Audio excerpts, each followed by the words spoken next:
Welcome to the Deep Dive. Today, we're really digging into Bertrand Russell, his significance for atheism, for free thinking. It's huge. Absolutely. And we've got some great material to work with, those articles by Jorge Pires, from Scientists Free from Religion. Right. And they really frame why Russell still matters, why his way of thinking is so relevant today when we're, looking at challenges to free thought. Definitely. So let's jump in. What was it about Russell? What made him such a key figure, especially for people questioning religion? Well, I think the first thing that just leaps out is his clarity, his directness. He wasn't afraid to say exactly what he thought. No hedging. Not at all. In an era maybe a bit like ours, where people can be very careful, very cautious intellectually, Russell was, almost bracingly upfront, especially about Christianity. Yeah, that comes through strongly in the source. Russell was unique. It really highlights how rare that kind of boldness was, particularly from someone with his intellectual standing. Exactly, taking on religious ideas so head on. And his essay, Why I Am Not a Christian, that's just the perfect example, isn't it? Oh, absolutely. It's not some, gentle theological query. No. It's a clear, forceful rejection of the claims, pointing out what he saw as just plain absurd contradictions in the doctrine. So what drove that willingness to be so uncompromising? Fundamentally, I think it was his commitment to truth as he understood it, based on reason and evidence, social acceptance, prestige.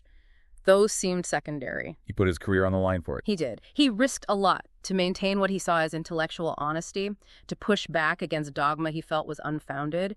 And, for you listening, if you really want to understand different viewpoints thoroughly, his approach is so valuable because he just lays it all out. No punches pulled. And a big part of that reasoning, as laid out in Christianity is Dangerous to Our Society, was about the harm he believed Christianity caused. Yes. Specifically holding back progress, right? In science and medicine. Yes. His critique there was pretty sharp. He argued that historically, the church had actively hindered progress in really crucial areas.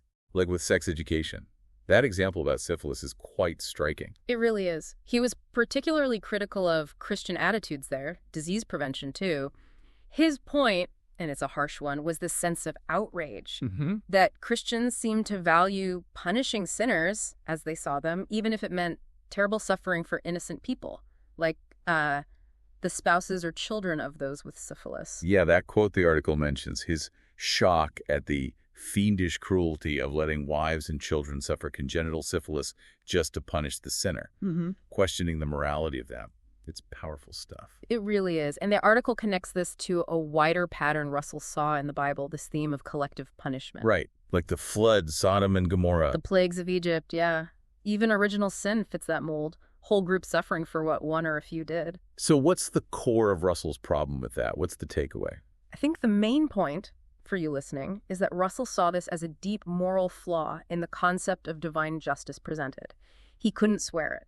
An all-knowing, all-powerful God inflicting suffering so indiscriminately. Exactly. It made him question the fundamental nature and morality of the deity described in the scriptures. But this wasn't just abstract philosophy for him, was it? He felt the sharp end of it himself. Oh, definitely not just abstract. The piece, Christianity is a Dangerous Religion, talks about that incident in 1940, him being denied the professorship at the College of the City of New York. A really concrete example of that clash between his ideas and the religious establishment. What happened there? Well, it really shows the practical side of challenging norms, doesn't it? Religious figures, especially from the Catholic Church, actively protested his appointment. And the lawsuit wasn't even about his academic credentials, which were obviously stellar. No, not at all. It attacked his moral character based on his views, his writings on religion, yes, but also on sex and marriage, which were quite progressive for the time. So they used morality as a weapon to silence dissent. That's precisely how Russell saw it and how the article frames it. It was an attempt to shut down critical thinking using social and legal pressure. And the judge actually ruled him morally unfit to teach. Yes. Chilling, really. It set a terrible precedent against academic freedom, against free thought itself, a clear case of trying to sideline a critical voice. And that connects, interestingly, to his views on on holiness, doesn't it? As discussed in How Come Holiness is All About Wasting Your Time. Yes, that article explores his critique of the religious ideal of holiness. He sort of observed that the figures the church celebrated most weren't necessarily those who did the most practical good for humanity. Right. They were often people who retreated from the world, like hermits, or led religious wars. Exactly. Not necessarily the social reformers or those working to alleviate suffering in a tangible way. So what was his objection to that kind of holiness? He saw a disconnect, a split between the social person doing good in the world and the moral person focused on piety or dogma. Almost like valuing the soul over the body, the abstract over the practical. Precisely. He critiqued that separation, arguing it devalued real-world action aimed at improving human lives in favor of, well, abstract beliefs and rituals.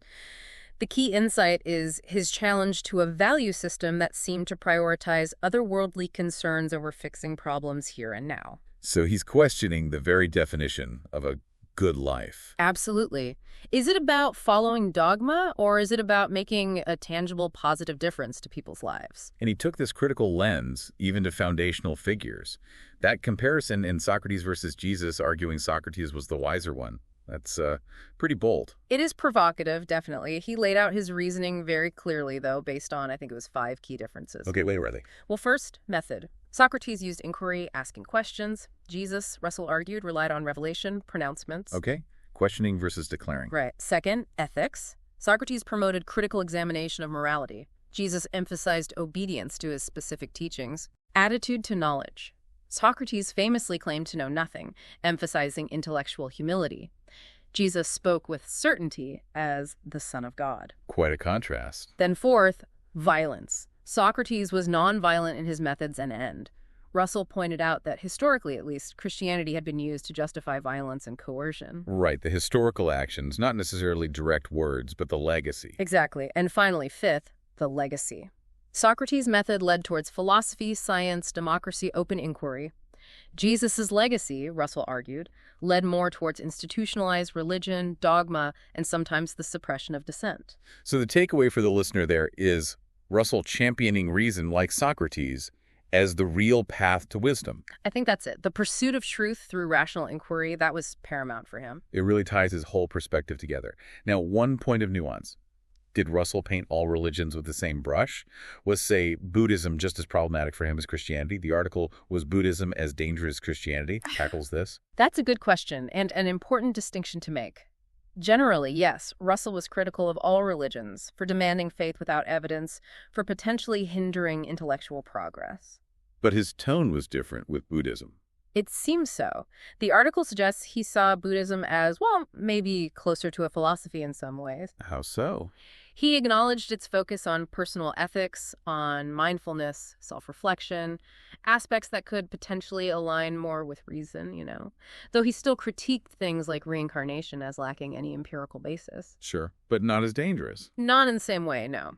The key point the article makes is that his strongest criticisms, his warnings about danger, were really aimed at Christianity and Islam. Why the difference? Primarily because of their history of wielding immense political power, of using coercion, of actively suppressing science and free thought for centuries. He saw that history as making them significantly more dangerous forces in the world than Buddhism had generally been. Okay, so the takeaway is broad critique of religion, yes. But his biggest concerns were focused on those traditions with a historical record of actively stifling free inquiry and controlling society. Exactly. It was about the demonstrated real-world impact on freedom and progress. So wrapping this up, Bertrand Russell, clearly a towering figure for atheism and free thinking.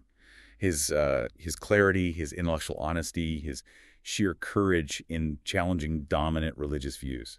It was remarkable then, and it still resonates now. It absolutely does. And thinking about today, Russell's whole approach is such a powerful reminder, isn't it? Yeah. About the value of reason, of critical thinking, of having the courage to question things, even deeply held beliefs. Especially in the face of dogma or pressure to conform. Precisely. His own experiences, like that professorship denial, just highlight how vital it is to protect intellectual freedom. Definitely.